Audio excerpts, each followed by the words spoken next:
Good evening, George Orwell. Perhaps we should start with you telling us a little about yourself.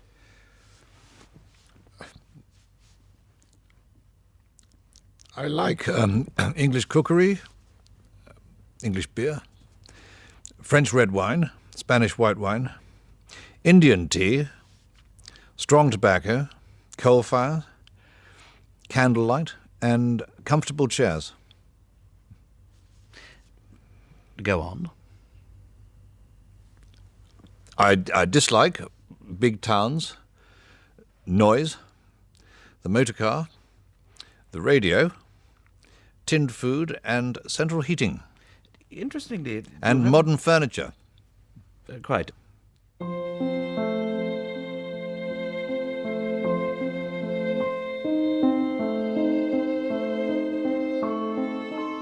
Famous for writing 1984 and inventing Big Brother, George Orwell witnessed and reported on some of the defining moments of the 20th century. But there are no moving pictures of Orwell, nor are there any recordings of his voice.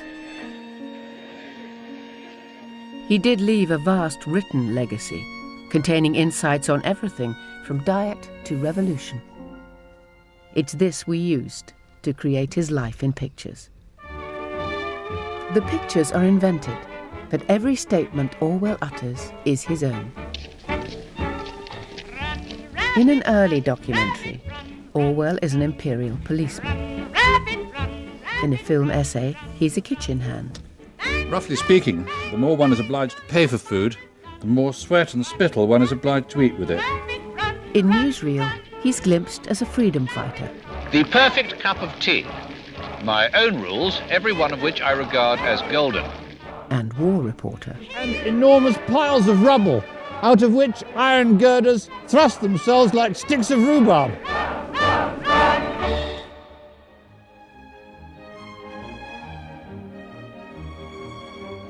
Towards the end of his career, he penned the confessional essay, Why I Write.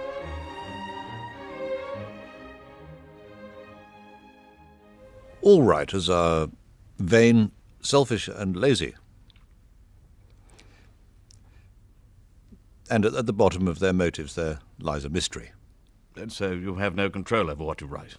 Writing a book is a horrible, exhausting struggle, like a long bout with some painful illness. One would never undertake such a thing if one were not driven by some demon one can neither resist nor fully comprehend. 1984, with its thought police, Room 101 and Big Brother, has given us a language with which we can defy oppression. What demon drove you to dream up 1984?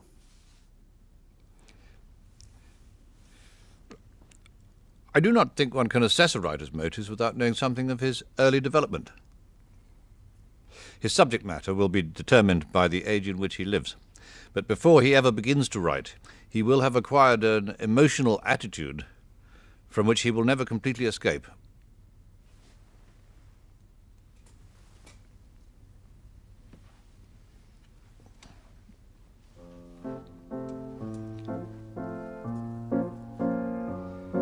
George Orwell's real name was Eric Blair.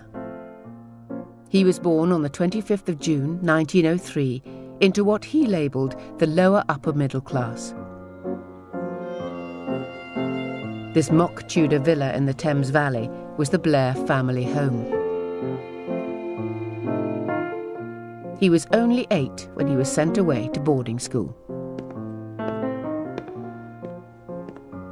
It is not easy for me to think about my school days without seeming to breathe a whiff of something cold and evil-smelling. Such were the joys when we all girls and boys. Such Were the Joys was an autobiographical essay on Blair's school days. Considered libelous, it wasn't published in his lifetime. But as this expressionist film adaptation shows, it is crucial to understanding his character. Soon after I arrived, I began to wet the bed, a disgusting crime. Night after night I prayed with a fervour never previously attained in my prayers, "Please God, do not let me wet the bed. Oh, please God, do not let me wet the bed." But it made remarkably little difference. The grim, statuesque matron, Daphne by name, arrived in the dormitory especially to inspect my bed.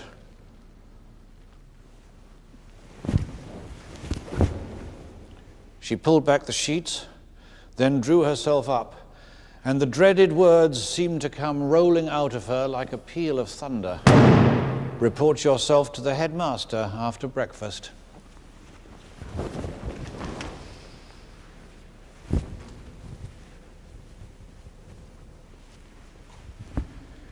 He knew, of course, why I had been sent to him, and had already taken a bone-handled riding crop out of the cupboard.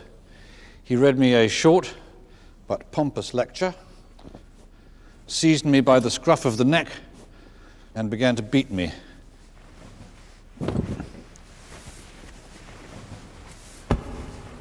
I knew that bedwetting was A, wicked, and B, outside my control. It was possible, therefore, for me to commit a sin without wanting to commit it. This was the great abiding lesson of my boyhood, that I was in a world where it was not possible for me to be good.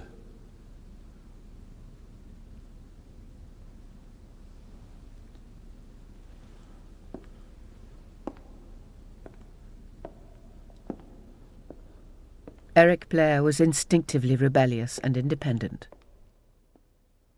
But to become the English language's fiercest critic of tyranny and privilege, he would have to completely reinvent himself.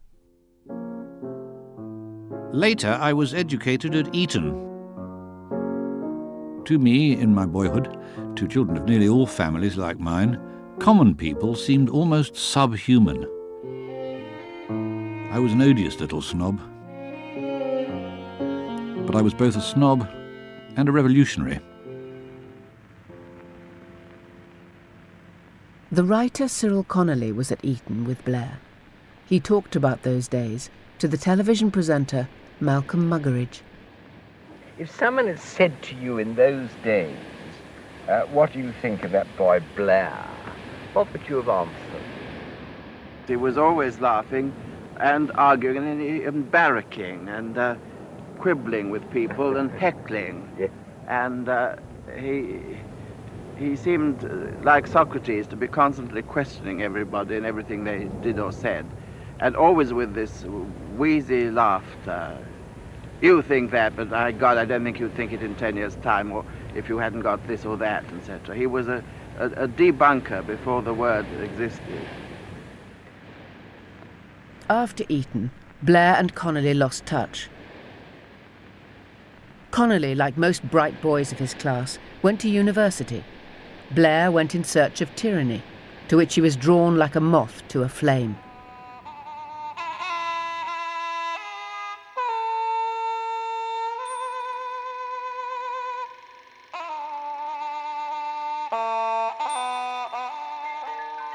This silent movie promoted Burma's contribution to Britain's Indian Empire.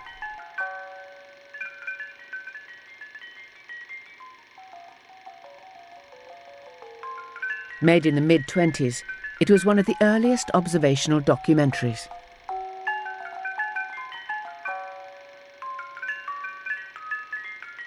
It seems that the local superintendent was unaware cameras were watching him.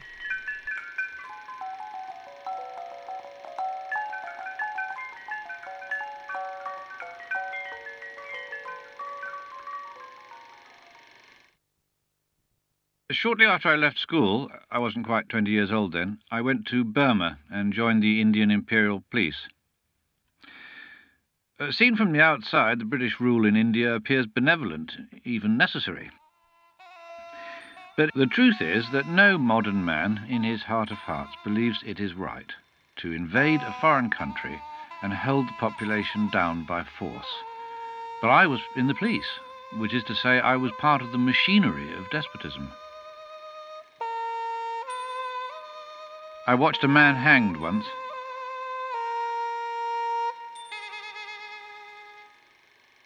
It was a sodden morning of the rains. A sickly light was slanting over the high wall into the jail yard. He was a puny wisp of a man with a thick, sprouting moustache.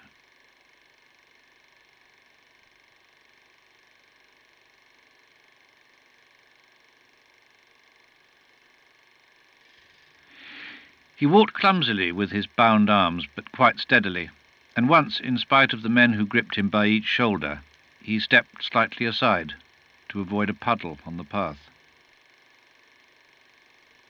It is curious, but till that moment I had never realized what it means to destroy a healthy, conscious man.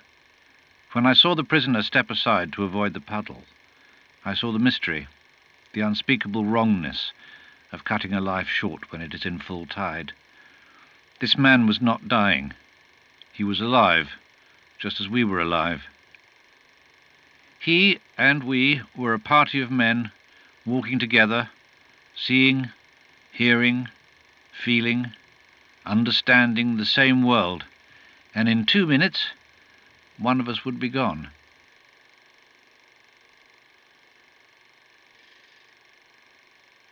One mind less, one world less. It seemed to me worse than 1,000 murders.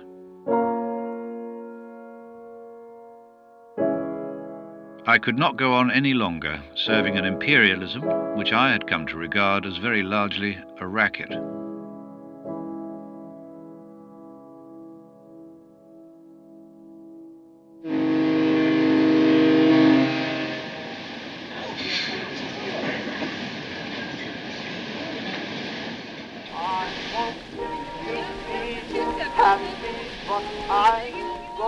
When I came home on leave in 1927, I was already determined to throw up my job. For 5 years I was part of an oppressive system, and it had left me with a bad conscience.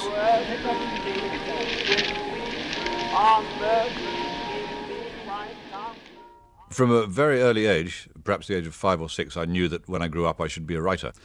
Between the ages of about 17 and 24, in Burma, I tried to abandon this idea. But I did so in the consciousness that I was outraging my true nature, and that sooner or later I would have to settle down and write books. But at this stage you were still Eric Blair, and the brand of literature that you first attempted was the polar opposite of 1984. At that time, I wanted to write enormous naturalistic novels with unhappy endings, full of detailed descriptions and arresting similes, and also full of purple passages.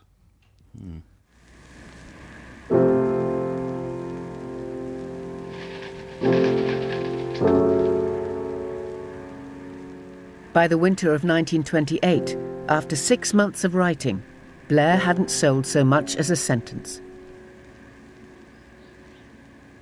Holed up in a miserably cold studio here in West London, he was struggling with both his art and a physical handicap. Since childhood, he had suffered from frequent chest infections. By his mid-20s, that had developed into a chronic illness, possibly TB.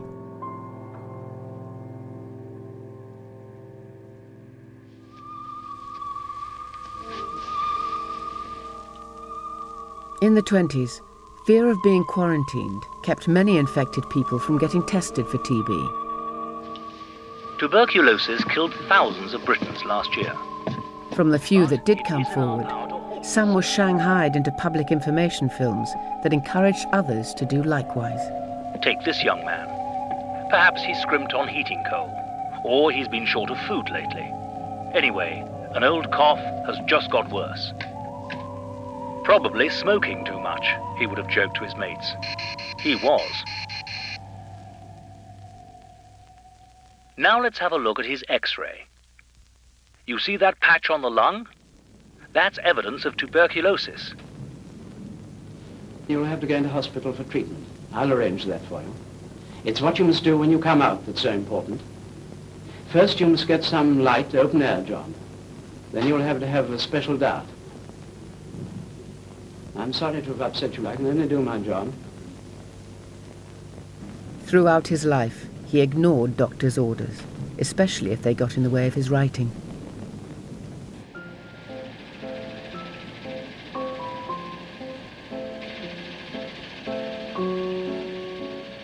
During 1928-29, I lived in Paris, writing a novel which no one would publish and which I afterwards destroyed. But at that time, failure seemed to be the only virtue. When my money ran out, I worked for a time as a dishwasher in an hotel. I lived mostly from hand to mouth and went hungry on several occasions. I was very happy.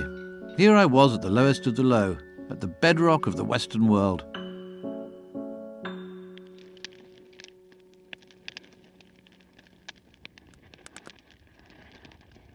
Returning to London, Blair sank deeper into the underclass. I lived for months among the poor and half-criminal elements who inhabit the worst parts of the poorest quarters, begging and stealing. I associated with them through lack of money, but later their way of life interested me for its own sake.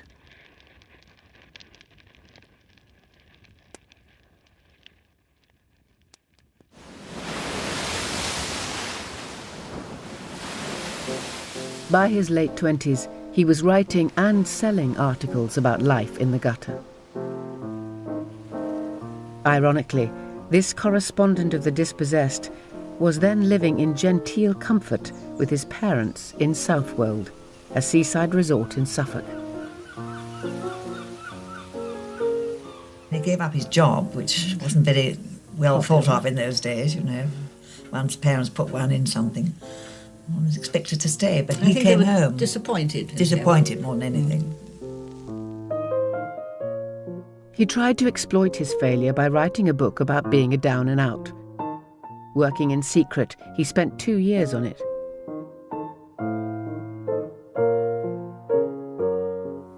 I remember him very well. Very tall and lanky. He had an awfully nice face, you know. But Well, nothing, yes, a gentle, kind yes, face. Not good looking at all. And you remember that his sleeves were always up here, didn't Yes, you? and He'd very, grown very out of his bony sleeves. wrists, and yes, as though he'd grown out of his clothes. But he couldn't have looked like that at Eton. No, he had to conform there. Well, he looked rather like a tramp always. Behind the clouds, there's crowds and crowds of sunbeams shining for you.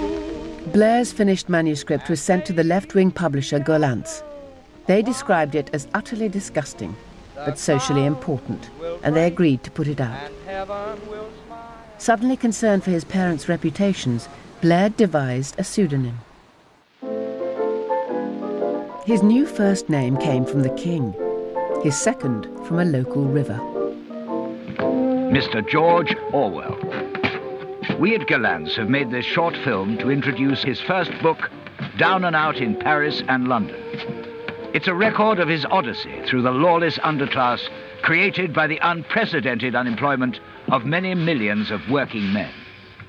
I was conscious of an immense weight of guilt I had to expiate. I felt I had got to escape from every form of man's dominion over man. The social outcasts, tramps, beggars, criminals, prostitutes. Once I had been among them and been accepted by them, I should have touched bottom. Part of my guilt would drop away.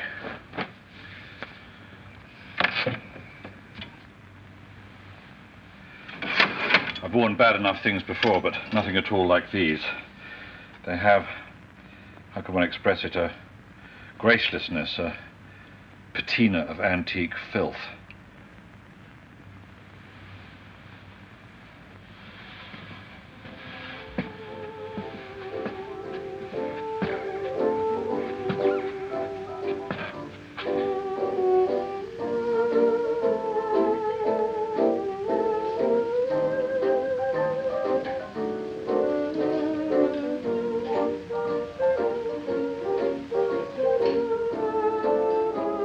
There is a feeling that is a great consolation in poverty.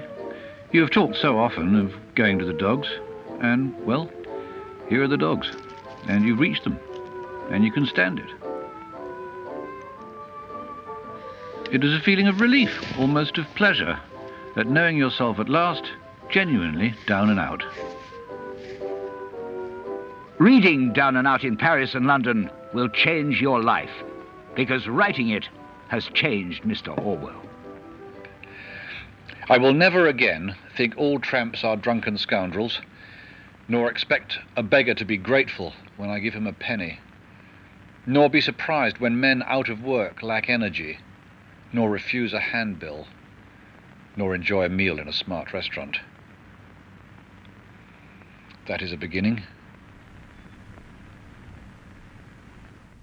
One critic has claimed that you cannot blow your nose without moralising on conditions in the handkerchief industry. But were you such a political firebrand when George Orwell was invented in 1933? I spent 5 years in an unsuitable profession, the Indian Imperial Police in Burma. I then underwent poverty and a sense of failure. This increased my natural hatred of authority, but these experiences were not enough to give me an accurate political orientation. His literary income remained slight, but in 1934, Orwell left his parents and rented a room in Hampstead, North London. This was then an enclave of intellectuals with fashionably left views.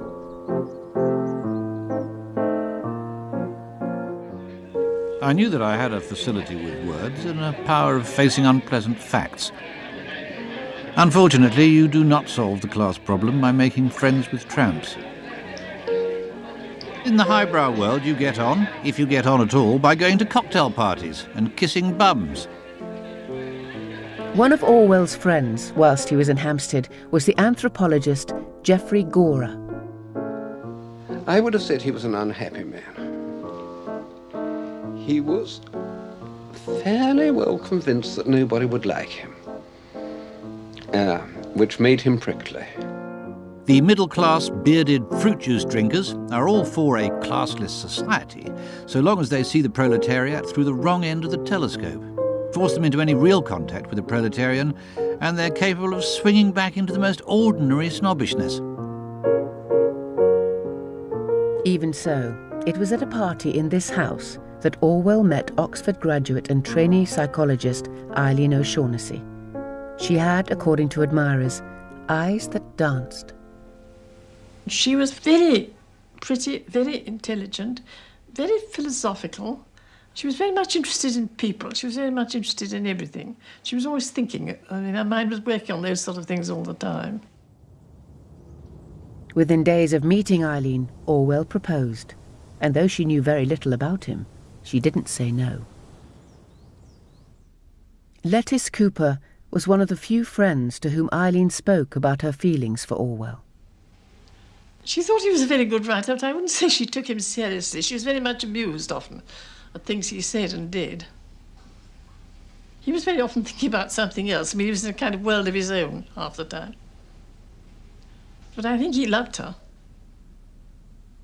But Orwell's writing barely earned enough for him to scrape along.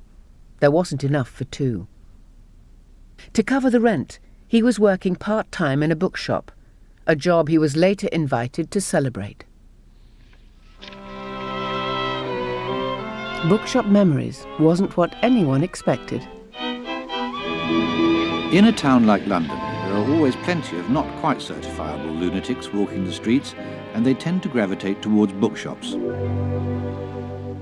They would come in and demand some rare and expensive book, would make us promise over and over again to keep it for them, and then would vanish, never to return.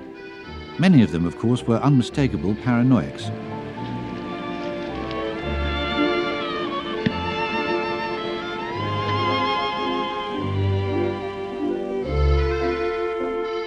There was a time when I really did love books, loved the sight and smell and feel of them. But as soon as I went to work in the bookshop, I stopped buying books. Seen in the mass, 5,000 or 10,000 at a time, books were boring and even slightly sickening.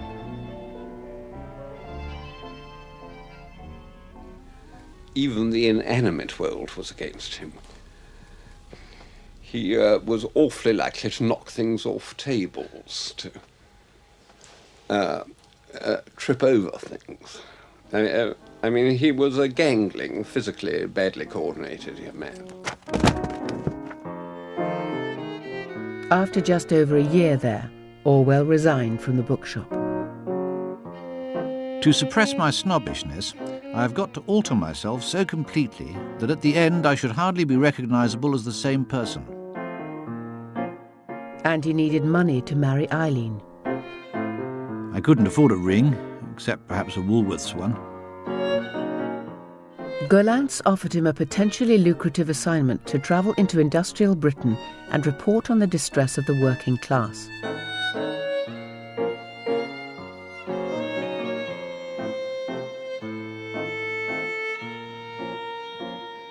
Orwell recorded his trip north in the road to Wigan Pier.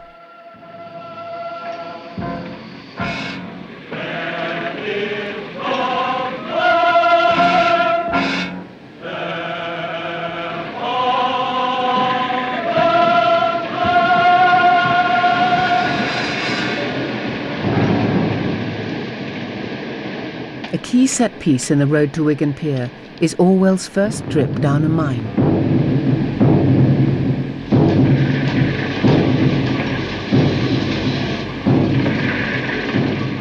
Here am I, a typical member of the middle class. It's easy for me to say I want to get rid of class distinctions, but nearly everything I think and do is the result of class distinctions. It's no use my clapping a proletarian on the back and telling him he's as good a man as I am. If I want real contact, I have to make an effort, for which very likely I'm unprepared.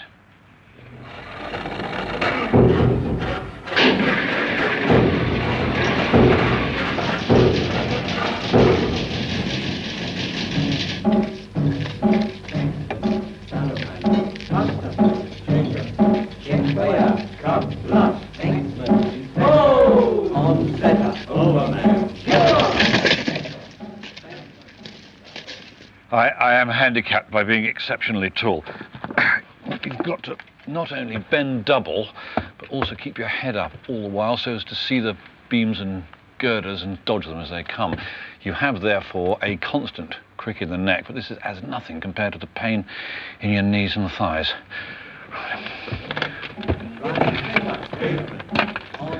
After half a mile, it becomes, I'm not exaggerating, unbearable agony. One begins to wonder whether one will ever get to the end, and still more, how on earth one's going to get back. We travel further in, and the further in we travel, the lower the roof, and I would think he'd to travel best part of 3/4 of a mile, bent absolutely double. The working face was, I think, 26 inches. And by the time we landed there, Orwell was, unquestionably, he was exhausted. He was flat out. It's only when you see the miners down the mine and naked, you realise what splendid men they are. Most of them are small, but nearly all of them have the most noble bodies, wide shoulders tapering to slender, supple waists, small, pronounced buttocks, and sinewy thighs, with not an ounce of wasted flesh anywhere.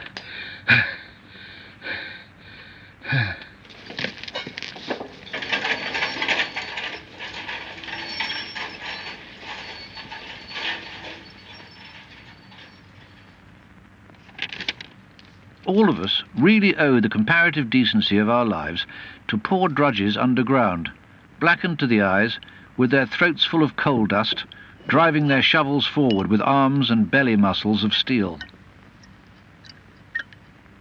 The miner's job would be as much beyond my power as it would be to perform on a flying trapeze or to win the Grand National. The work would kill me in a few weeks.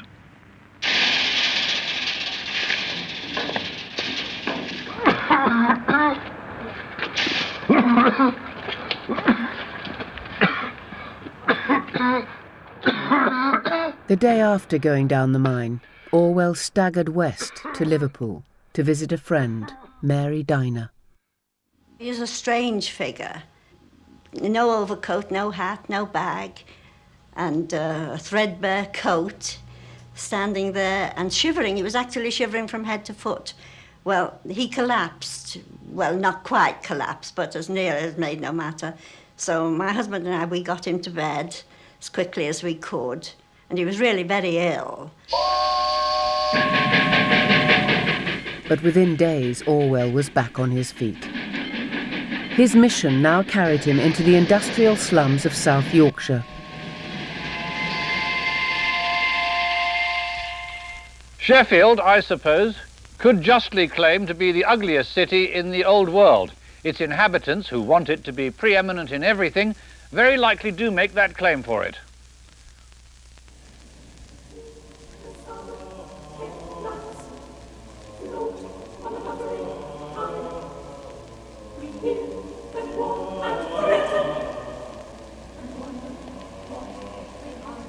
As you walk through the slums, you lose yourself in labyrinths of brick houses festering in planless chaos.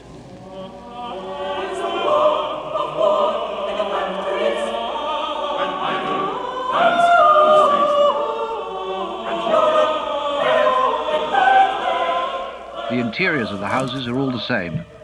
All have an almost exactly similar living room, 10 or 15 feet square. The average unemployed family lives on an income of about 30 shillings a week, of which at least a quarter goes in rent.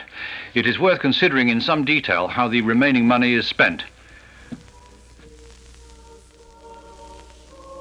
The basis of their diet is white bread and margarine, corned beef, sugared tea and potatoes, an appalling diet. The results of this are visible in a physical degeneracy. In Sheffield, you have the feeling of walking among a population of troglodytes. The question of the unemployed and all the distressed areas was terribly well portrayed, and you felt that really he'd done all in his power to get himself into this situation in order to be able to... You really felt that he'd become one of them as far as is possible for anybody with such a different background to get into. So this is what industrialism has done for us. Columbus sailed the Atlantic. The first steam engines tottered into motion. The British squares stood firm under the French guns at Waterloo. The one-eyed scoundrels of the 19th century praised God and filled their pockets. And this is where it has all led. To labyrinthine slums and dark back kitchens with sickly aging people creeping round and round them like black beetles. It is a kind of duty to see and smell such places now and again, especially smell them, lest you should forget that they exist.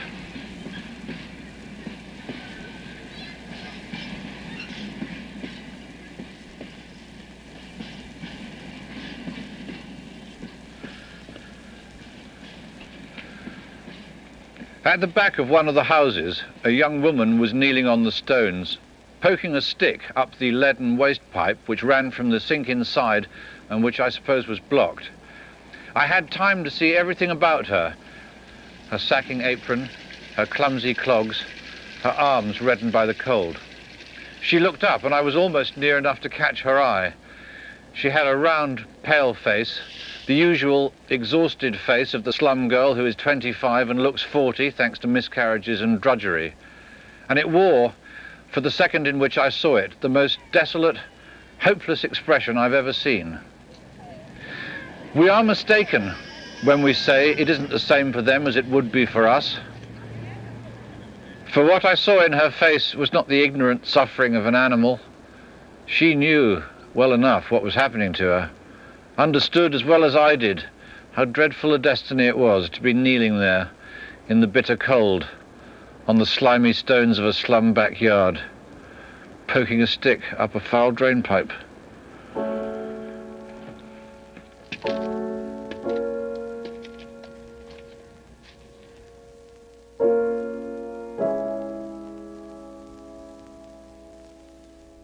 In The Road to Wigan Pier, you venerate the working class. For an old Etonian like yourself, that is a political act. Using the word political in the widest possible sense, desire to push the world in a certain direction, to alter other people's idea of the kind of society they should strive after. So you were, by your early 30s, a political writer? No book is completely free of political bias. There was such an extraordinary change, both in his writing and in a way also in his attitude after he'd been to the north. I mean, it's almost as if there'd been a kind of fire smouldering in him all his life, which suddenly sort of broke into flame. The Road to Wigan Pier was an immediate success. At the end of 1935, I was able to live on what I earned by writing and moved into the country, in Wallington, in Hertfordshire. Gypsy came round to the door with a little aspidester in a pot. He even felt able to provide for Eileen. Eric Arthur Blair, Bachelor of this parish, Eileen Maud O'Shenry, spinster, parish of Greenwich. She walked up the road and he walked up the bridleway or the footpath and leapt over the wall and joined her in the porch. When Orwell and Eileen married, she was 31. He was almost 33. He was a lonely man until he met Eileen, a very lonely man. I think the only year that I ever knew him really happy was that first year with Eileen. To reduce their outgoings, the couple kept a vegetable patch, a chicken run, and even a goat called Muriel. When Ma was newlywed, a gypsy came round to the door with a little aspidester in a pot. Said he, give me a pair of trousers, missus, and it's yours. So Ma gave him father's trousers on the spot. It's years ago since mother gave away pa's only pair, and father's never worked since, but dear mother doesn't care. With a lovely Muriel, aspidester in milking the hints. old art pot, old art pot. Get her up against the wall. If she gives trouble, you can steady her with your shoulder. And, having greased your fingers, massage the udder a little and then grip the nearest teat pretty firmly at the root. If you are gripping at the right place, you will feel it fill with milk and thicken in your hand. Then, still gripping pretty hard, if you are hurting her, she will soon let you know, draw the hand down the teat, being careful not to relax the pressure till you reach the end. When no more milk comes out of this teat, go on to the other. The whole operation should take about 5 minutes.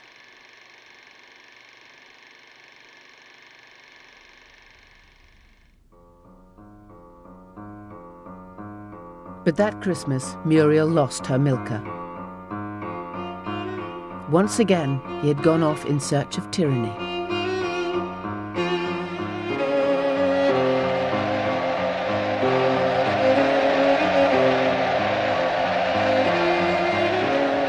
The driving force behind fascism is the belief in human inequality. Hitler had walked into power and proceeded to massacre political opponents of all shades. Mussolini had bombed Abyssinia, while 53 nations made pious noises off. But when Franco tried to impose fascism, the Spanish people, against all expectation, had risen against him. It seemed possible that it was the turning of the tide. By the winter of 1936, Spain's struggle against fascism had escalated into civil war.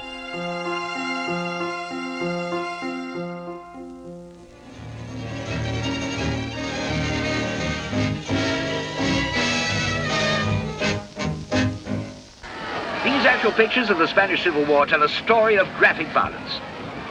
As the fascist horde encircles it, the beautiful and ancient city of Barcelona fills with freedom fighters from around the world.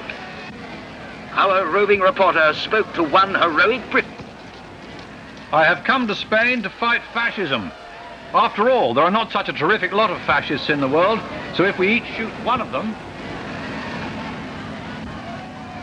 Under the glorious banner of the flag. When Orwell arrived in Barcelona just before New Year 37, the civil war there had taken an unexpected turn. In Zaragoza. The trade unions, who had formed militias to defeat the fascists, had by now gone a step further. A revolution had taken place. Young and old, farmers, workers, teachers. It was the first time I'd ever been in a town where the working class were in the saddle. Nurses. It was the aspect of the crowds that was the queerest thing. There were no well-dressed people at all. It was a town where the wealthy class practically ceased to exist. In human history. This really was a workers' state. A military machine and an improvised army of masses. I joined the militia almost immediately because at that time and in that atmosphere it seemed the only conceivable thing to do. If you had asked me what I was fighting for, I should have answered, common decency. Days after arriving in Spain, Corporal Orwell was marched into the mountains west of Barcelona. This was where the workers' revolution planned to stop fascism in its tracks. For the enlightenment of future generations, documentary cameras would record the historic battles.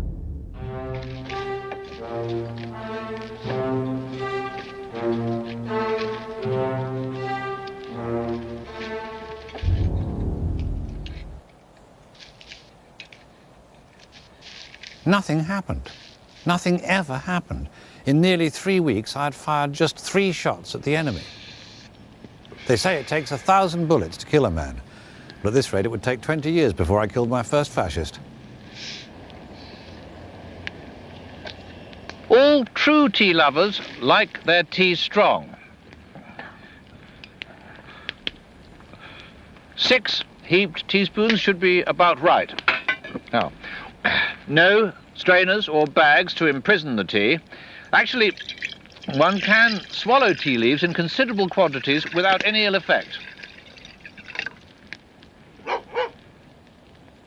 One should pour the tea into the cup first. This is one of the most controversial points of all. But I maintain that by putting the tea in first, one can more precisely regulate the amount of milk that goes in, whereas you are liable to put too much milk in if you do it the other way round. Lastly, tea should always be drunk without sugar. It would be equally reasonable to put in pepper or salt.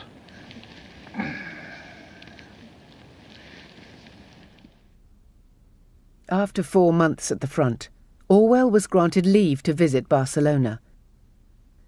Eileen had also made it to Spain and was waiting for him there. Getting back to Barcelona, I discovered that a deep change had come over the town. The revolutionary atmosphere had vanished. Once again, it was an ordinary city with no outward signs of working-class predominance. The normal division of the city into rich and poor, upper and lower class, was reasserting itself.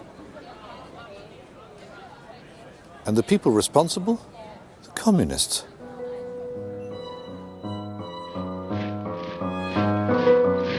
Although officially the militia's allies, Spain's Communist Party was deeply alarmed by the rise of democratic freedom in Barcelona's workers' state. In May 1937, as Orwell met up with Eileen, the city was bracing itself for a communist-led counter-revolution. I heard some rifle shots behind me. I turned around and saw some youths with rifles in their hands and red and black handkerchiefs round their throats. I thought instantly, it started. The next 3 days and nights I spent continuously on the roof of a cinema.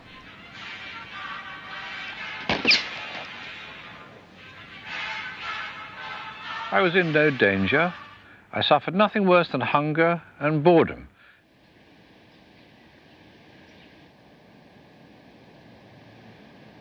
The official death toll during the May riots was 400. When it was over, the communists controlled Barcelona. Militiamen were ordered to quit the city or become good communists. Well, I could not join any communist-controlled unit. It might mean being used against the Spanish working class. One could not tell when this kind of thing would break out again, and if I was to use my rifle at all in such an affair, I would use it on the side of the working class, not against them.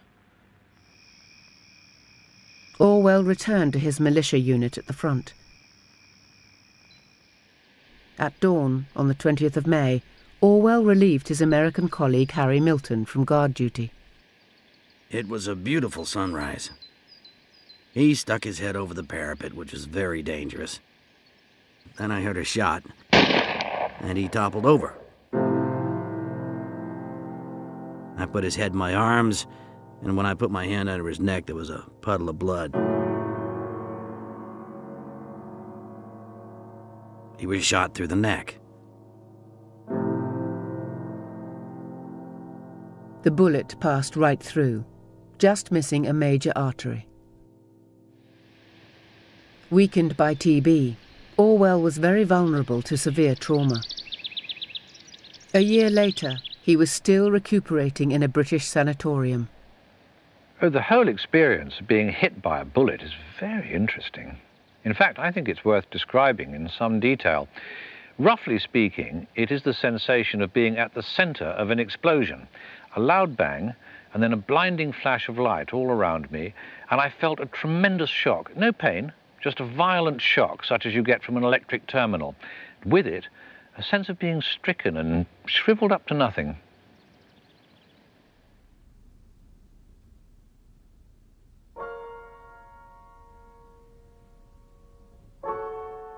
There must have been about 2 minutes during which I assumed I was killed,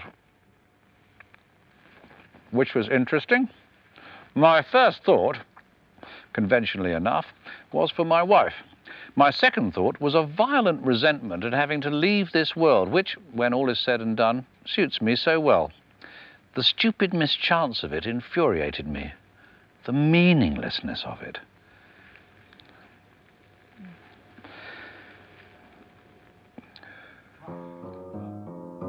A month after being shot, Orwell was walking wounded, back in Barcelona with discharge papers in his pocket. But the city had become dangerous for militiamen. The communists, following the orders of their Soviet backers, demanded absolute allegiance. It was subversive even to think ill of the party. Orwell was getting his first taste of totalitarianism. It was all the more shocking because it came from former allies on the left. For some time, a reign of terror was in progress. Police spies were everywhere. The jails were still crammed with prisoners left over from the May fighting, and others were disappearing into jail by ones and twos. So far as one could discover, no one was ever tried or even charged. You were simply flung into jail and kept there, usually incommunicado. Practically everyone we knew was in jail by this time. Eileen was wonderful. In fact, actually seemed to enjoy it. It was a queer business. We started off by being heroic defenders of democracy and ended up slipping over the border with the police panting at our heels. We were very lucky to get out of Spain alive.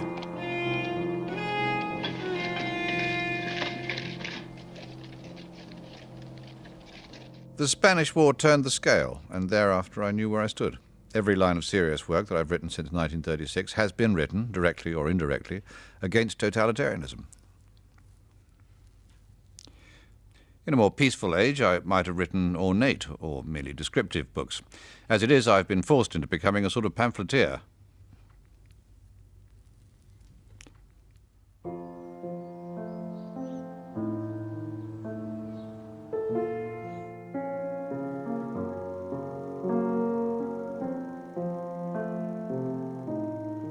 His campaign was against every form of totalitarianism.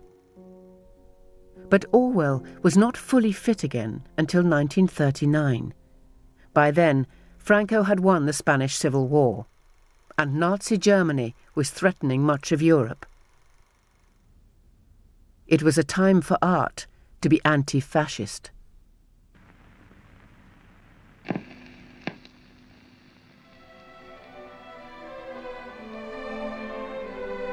Orwell contributed to this movement with an articulate celebration of English popular culture.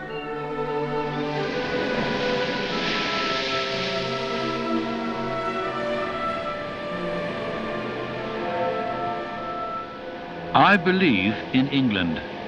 It is a living contradiction of all the infallible dogmas of fascism.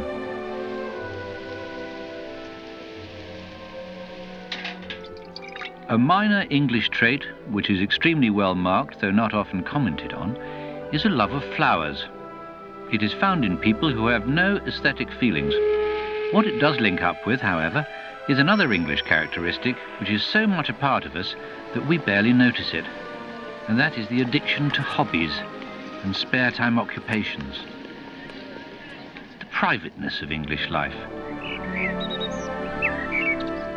We are a nation of flower lovers, but also a nation of stamp collectors, pigeon fanciers, amateur carpenters, coupon snippers, darts players, crossword puzzle fans.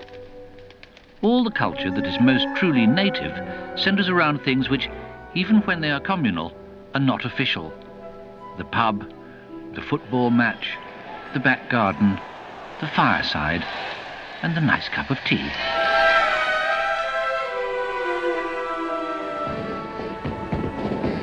The liberty of the individual is still believed in. The totalitarian idea that there is no such thing as law, there is only power, has never taken root. In England, such concepts as justice, liberty, and objective truth are still believed in. They may be illusions, but they are very powerful illusions.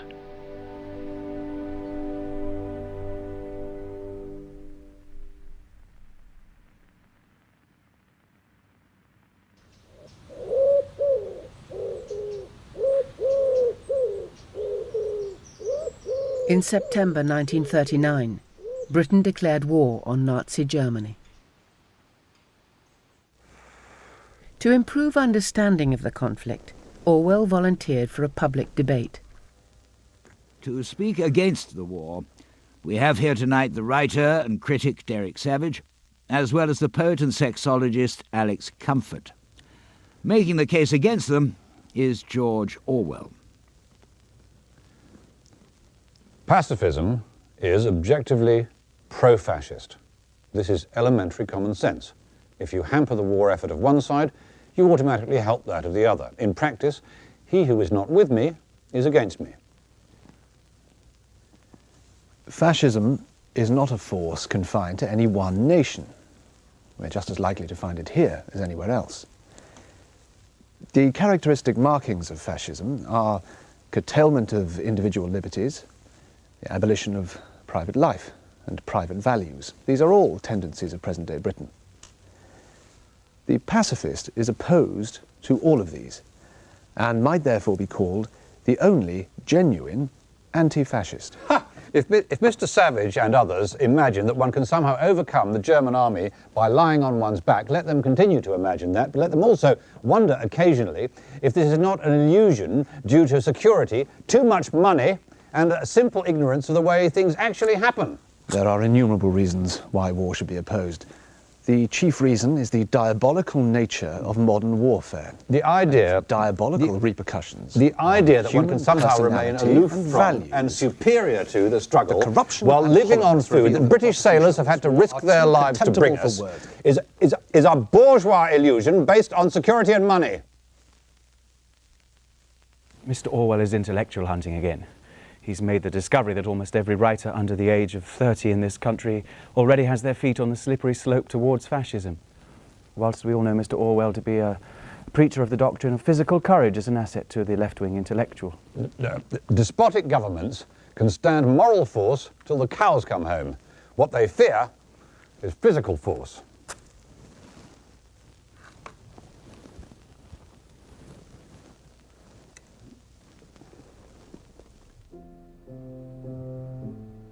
When war broke out, I was rejected by the army because of my lungs. My health is wretched, but it's never prevented me from doing anything that I wanted to, except fight in the war.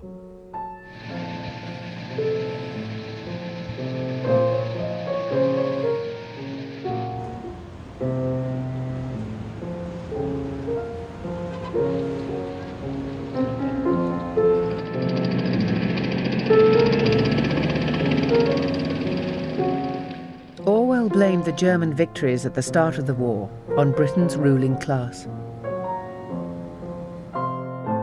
He believed no aristocrat would defeat Hitler, because even in Britain they were too remote to unite and energize ordinary people.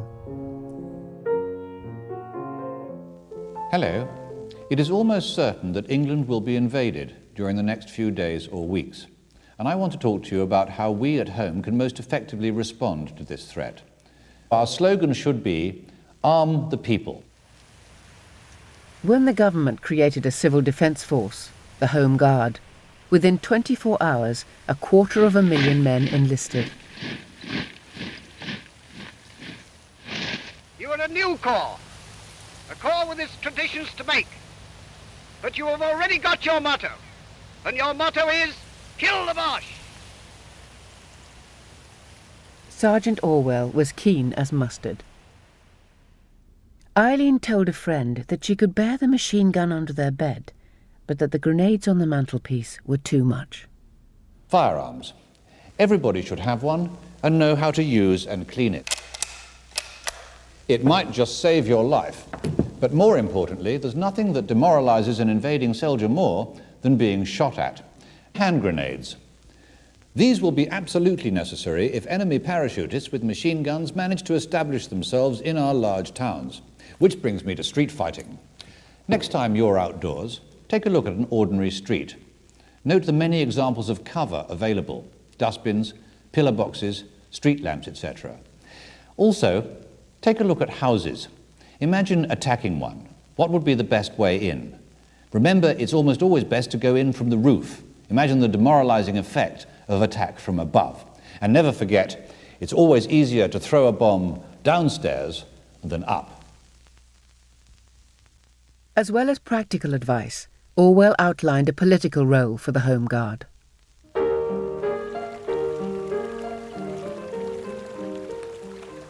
A village hall on a quiet summer evening. But there seems to be something doing. He proposed that the Dad's army act as the militia had done in the Spanish Civil War. It is only by revolution that the native genius of the English people can be set free. We have got to fight against privilege, against the notion that a half-witted public schoolboy is better for command than an intelligent mechanic.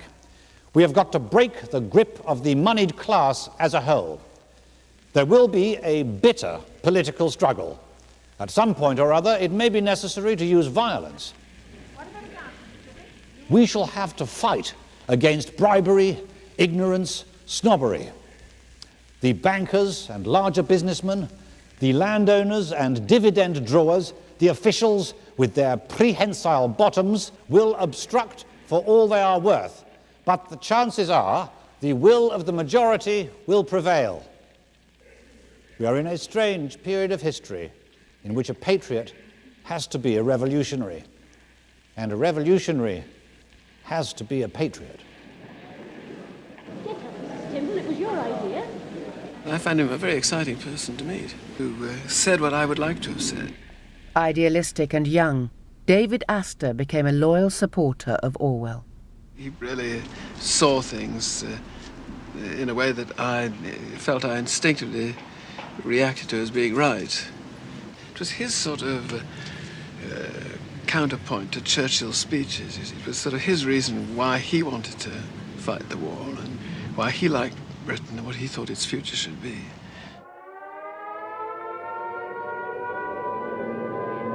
Displaying his instinct for being at the heart of great events, Orwell and Eileen moved into London, just in time for the Blitz.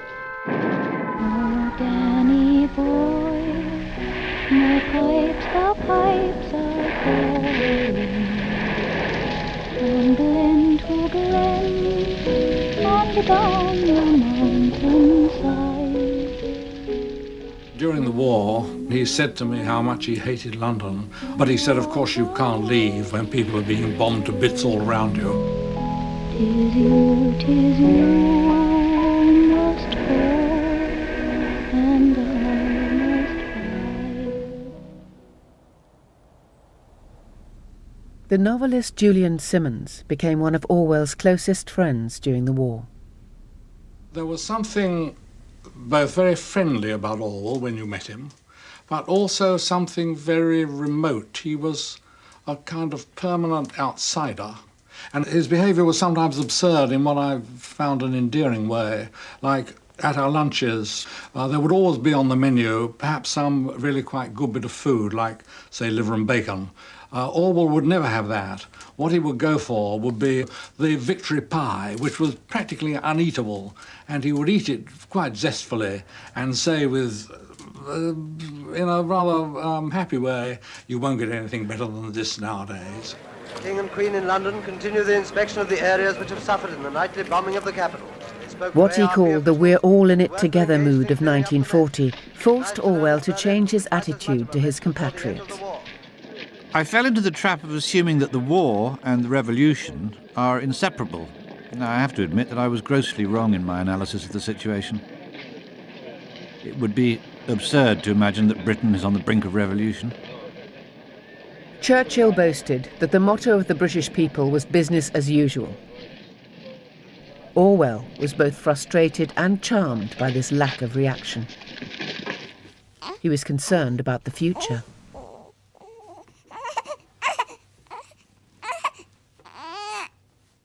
Life goes on much the same. In the face of terrifying dangers and golden political opportunities, people just keep on keeping on, in a sort of twilight sleep in which they are conscious of nothing but the daily round of work, family life, darts at the pub, exercising the dog, bringing home the supper, beer, etc., etc.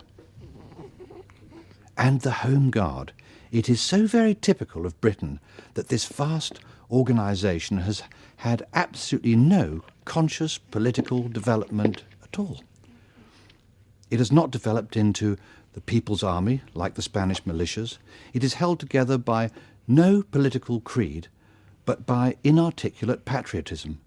The fact that more than 2 million men have rifles in their bedrooms, and the authorities contemplate this without dismay, is the sign of a stability unequalled by any other country in the world.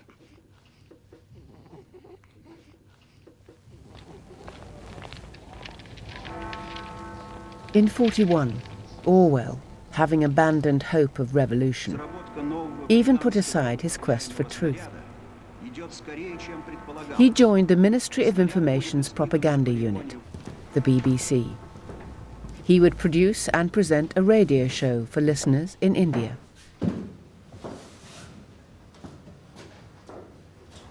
His BBC office was room 101.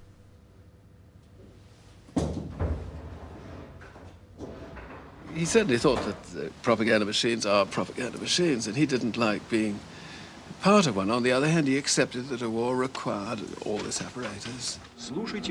London calling at the beginning of tonight's broadcast in the BBC's Eastern Service. In the Far East, the governor of Hong Kong states that heavy fighting is in progress. In Britain, the fat ration has been cut down to 8 ounces a week. The ordinary people who have to put up with these restrictions do not grumble. Is stabilized on any of the fronts. And in the Far East, the Japanese are still getting further advantages from their first treacherous surprise attack. By far the most important event during this week is the Anglo-Russian Treaty. I consider I kept our propaganda slightly less disgusting than it might otherwise have been, deodorized it to some small extent. But I felt I was just an orange that was being trodden on by a very dirty boot. He thought that you could use propaganda machines to invent anything and to make people make speeches they hadn't ever made and so on. I remember he used to, I think he once tried to do, or toyed with the idea of taking little extracts from Winston's recorded speeches and have him declare peace. You see, in the middle of war, he thought you could have done that. For 2 years, he was a reluctant mouthpiece for the government. But in 1943, Orwell resigned from the BBC. I had become conscious that I was wasting my own time and the public money on doing work that produced no result.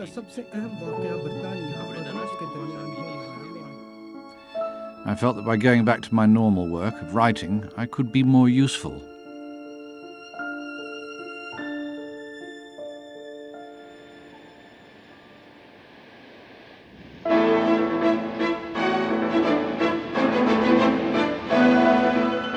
In London, England, with war raging all around them, people need entertainment. But they don't want this. Although it may look like good old-fashioned fun, it's upset a lot of decent folk. The kids playing pigs are leading a revolution against the farmer. It's all based on a new book, Animal Farm.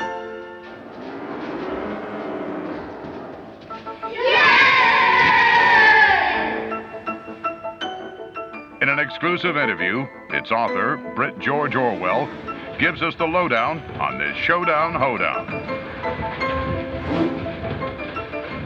The actual details of the story didn't come to me for some time, until one day I saw a little boy, perhaps 10 years old, driving a huge cart horse along a narrow path and whipping it every time it tried to turn.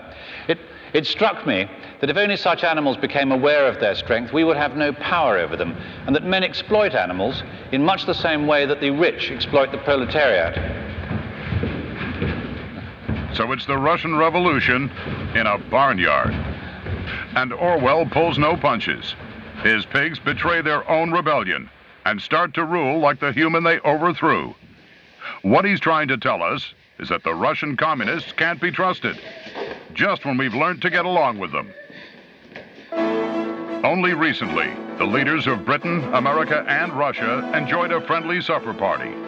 They agreed on a grand design for smashing Germany and signed a lofty declaration ensuring a post-war world free from tyranny. Orwell thought that people were too much conned by the Soviet war effort into taking a favourable view of the government of the Soviet Union. This was, of course, the reason for writing Animal Farm at that time. The kids love Animal Farm, but their parents won't get to read it. The book's not banned, but this is a story nobody wants to hear. One publisher decided to consult the Ministry of Information, who appear to have warned him, or at least strongly advised him, against publishing it. He wrote, "The fable does follow so completely the progress of the Russian Soviets and their two dictators that it can only apply to Russia.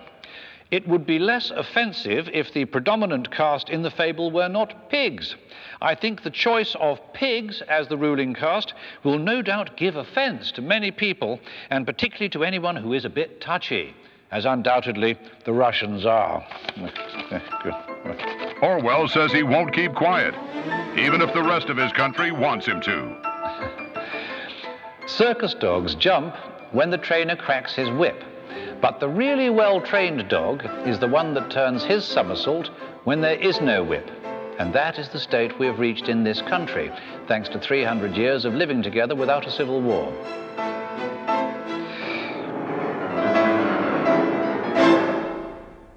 Animal Farm was the first book in which I tried, with full consciousness of what I was doing, to fuse political purpose and artistic purpose into one whole. Some say politics has no place in art. The opinion that art should have nothing to do with politics is itself a political attitude. What I most wanted was to turn political writing into an art. Animal Farm was the first product of this approach, but before it was even published, you were considering 1984, were you not? I thought of it in 1944. In 1984, true love between individuals is impossible, only hate is allowed, the only permissible love for power. This bleak future you seem to be forecasting for Britain. Could totalitarianism really happen in a democracy like ours? I do not think that the kind of society I describe will arrive, but that something resembling it could arrive, and that totalitarianism, if not fought against, could triumph anywhere.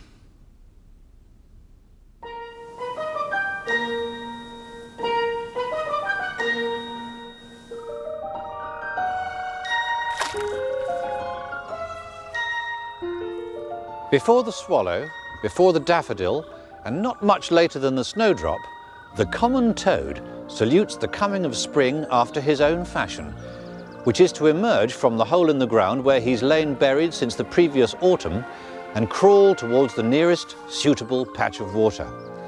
At this point, after his long fast, the toad has a very spiritual look, like a strict Anglo-Catholic towards the end of Lent. His movements are languid but purposeful. His body is shrunken, and by contrast, his eyes look abnormally large. A toad has about the most beautiful eye of any living creature. It is like gold. Is it wicked to take pleasure in the spring and other seasonal changes? If it is only a brighter blue between the chimney pots, or the vivid green of an elder sprouting on a blitzed site.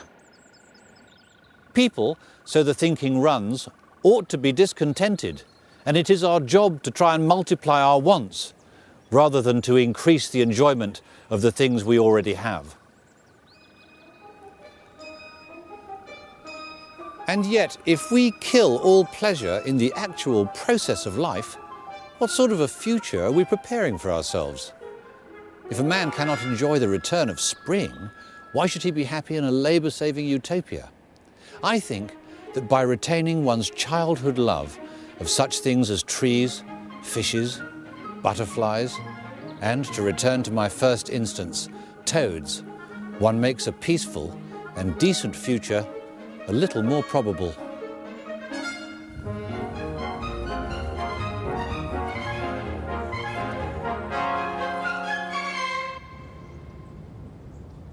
Beep, oh beep, for the red bee hums, the silent twilight's fall.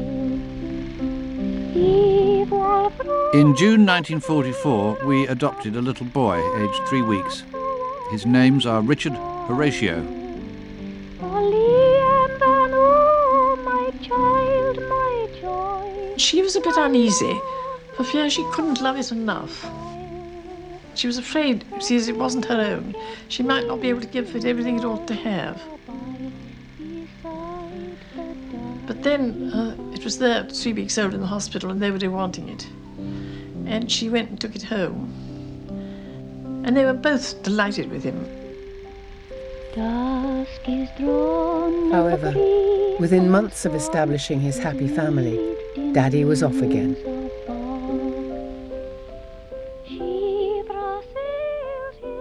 At the beginning of 1945, I went to France and then spent some time in Germany, just before the surrender.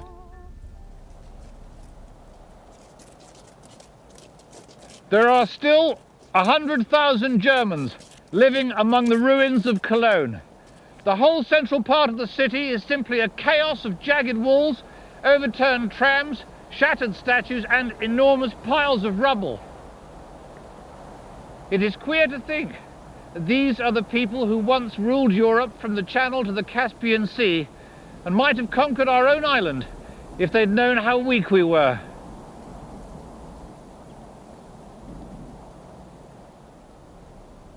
While Orwell was in Germany, back home Eileen went into hospital for an operation to remove tumours from her womb.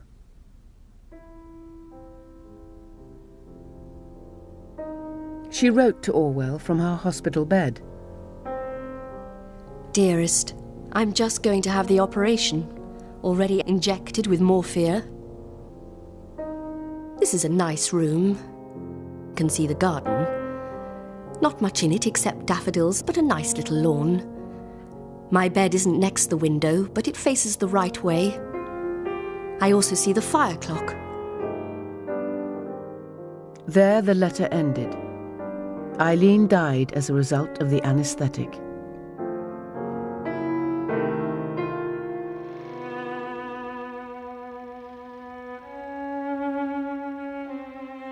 Eileen died very suddenly. It was terribly sad that she should die when she'd become so devoted to Richard and was making such a good job of his upbringing, and things were just beginning to get better.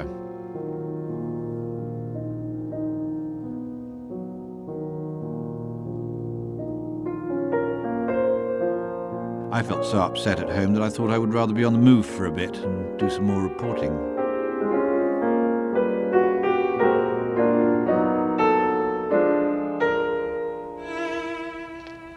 Immediately after the funeral, Orwell put his son in the care of a nurse and returned to the war. He began working at a furious pace, averaging an article or review every other day.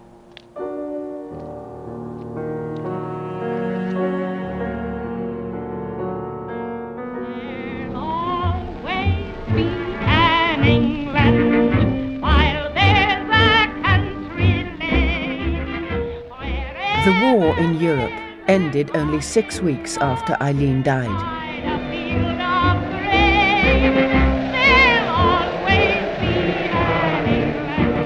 Orwell's celebration was muted, but his gloom was more than grief.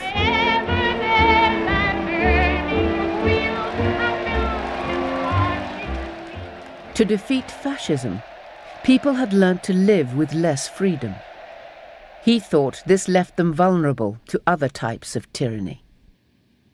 To be corrupted by totalitarianism, one does not have to live in a totalitarian country. The mere prevalence of certain ideas can spread a poison.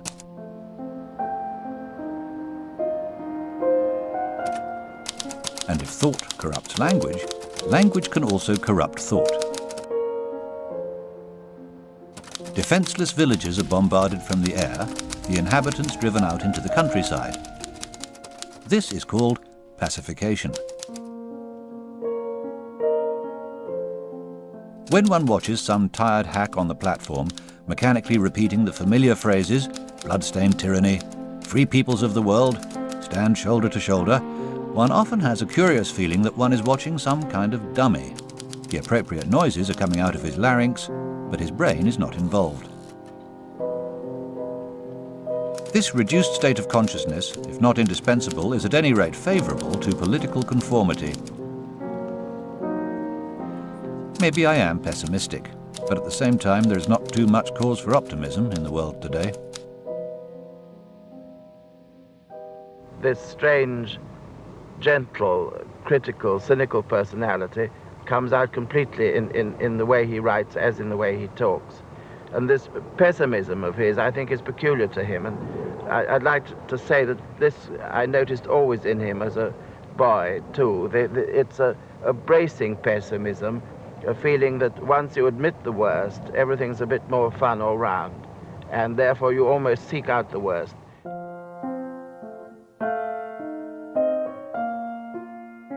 In 1945, Animal Farm was finally published. On the brink of the Cold War, Orwell's anti-Soviet parable became a critical triumph and a bestseller. His success was a pleasant surprise, but it had come too late. His TB lesion had begun to bleed.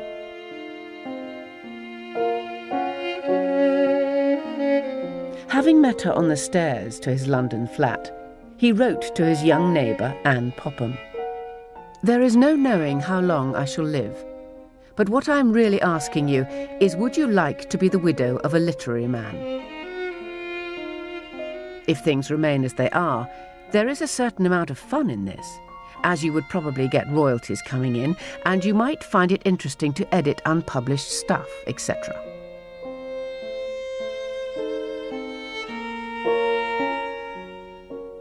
Of course, it's absurd a person like me wanting to make advances to someone of your age. It's just that I feel desperately alone sometimes."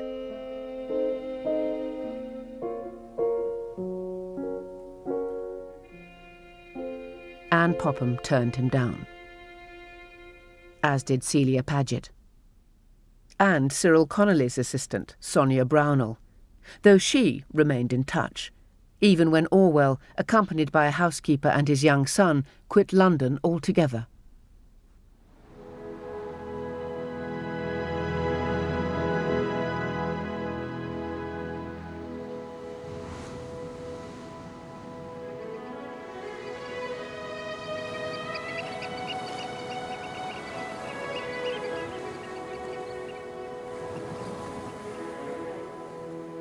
After travelling from London to Glasgow, we took a train, a boat, a bus, and then another boat to arrive here on the Hebridean island of Jura, before travelling the final 7 miles in a car to this remote farmhouse. Our host requested that we bring tea, flour and jam, stout boots and warm clothing. It is in this almost monastic seclusion that the author George Orwell has decided to write his new novel, the first since Animal Farm several years ago. Mr. Orwell, what can you tell us about the new book? I do not like talking about books before they're written, but I will say that it is a novel about the future. It is, in a sense, a fantasy. 15 miles from the nearest telephone, on an island with just one proper road and one doctor, Mr. Orwell's new home seems inappropriate for a virtual invalid with a young son. But isolation is what Mr. Orwell craves. One just seems to have such a limited capacity for work nowadays. One has to husband it. These islands are largely uninhabited, so I can work quietly here. I'm getting on with my novel and hope to finish it in the spring. I've not got as far as I'd hoped because I've been in wretched health. My chest as usual. Of course, I can't see Richard till I'm non-infectious.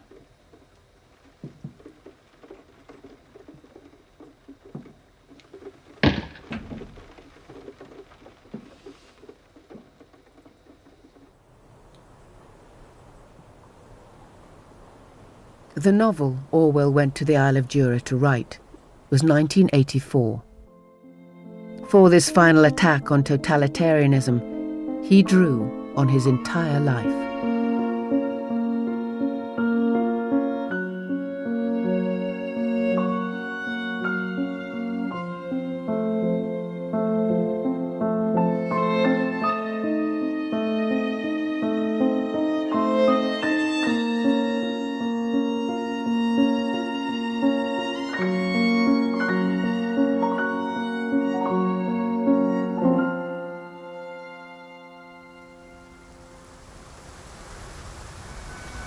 It is Christmas Eve 1947. I am again with George Orwell, who despite severe tuberculosis has just finished the first draft of 1984 and is being driven to a Glasgow hospital to recuperate. One wants to live, of course. Indeed, one only stays alive by virtue of the fear of death. But I think now it is better to die violently and not too old. People talk about the horror of war, but what weapon has man invented that even approaches in cruelty some of the commoner diseases? Natural death, almost by definition, is something slow, smelly and painful. Of course, I don't know you very well, but it seems to me that this latest illness has changed you. Do you agree? Yes, isn't it awful? I've got some more false teeth and a little grey in my hair. Actually, I wasn't referring to physical changes. I was talking more about your attitude towards your book. Have you noticed... long illness, when one is weak and without appetite, but without being actually feverish or in pain, one gets the impression one's brain is quite normal, one's thoughts just as active as ever. It's only when one attempts to write that you realise the deterioration that has happened inside your skull. Your thoughts, when you have them, are just like your thoughts at any other time. But as soon as they're reduced to some kind of order, they turn into badly expressed platitudes. In which case, why carry on? Such a good idea. Couldn't possibly abandon it.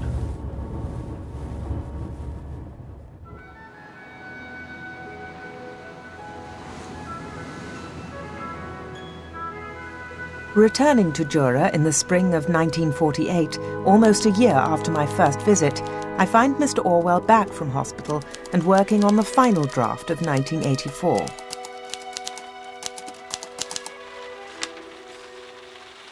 I am just on the grisly job of typing out my novel. It is a very awkward thing to do in bed, where I still have to spend half the time. As ever, when working hard, George Orwell is smoking very heavily. I begin to feel that his book is killing him.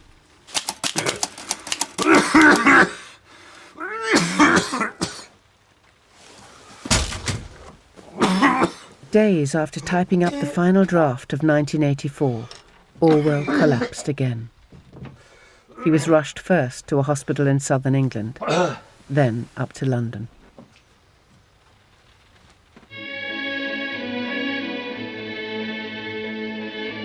We are at University College Hospital in London, at the bedside of Mr. Orwell, whose satirical novel 1984 has been such a publishing sensation. Here is the blue-eyed 30-year-old Miss Sonia Brownell. She has known Mr. Orwell for 5 years, and has today, thanks to a bedside wedding, become his wife.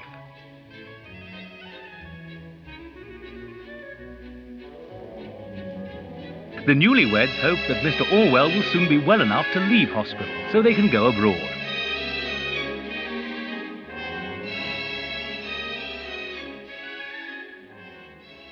There would be no honeymoon. By the time Orwell married Sonia Brownell, 1984 was written, after which he would never leave his bed again.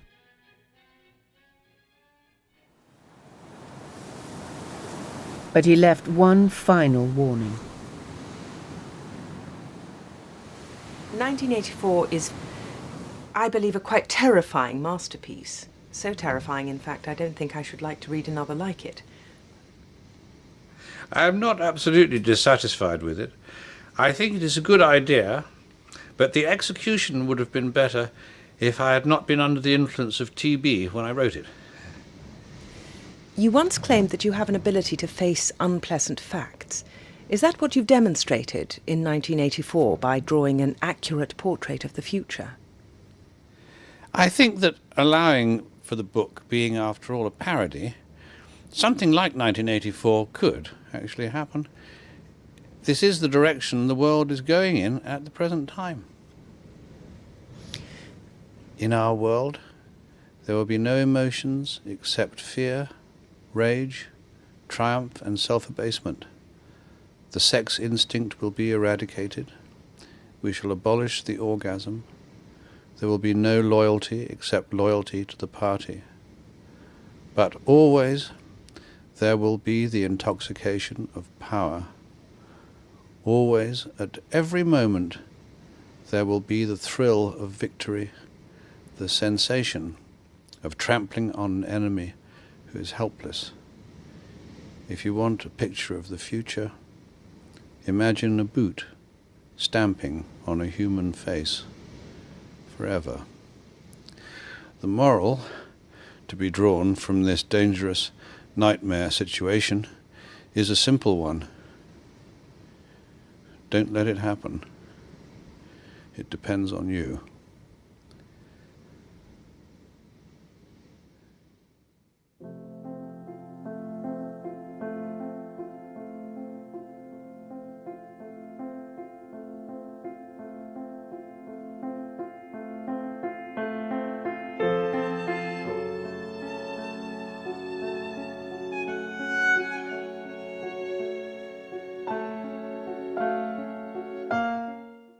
Coming up, Chris Langham in another writer role as BBC4 explores the science behind the fiction of John Wyndham, author of Day of the Triffids and The Midwich Cuckoos. That's next.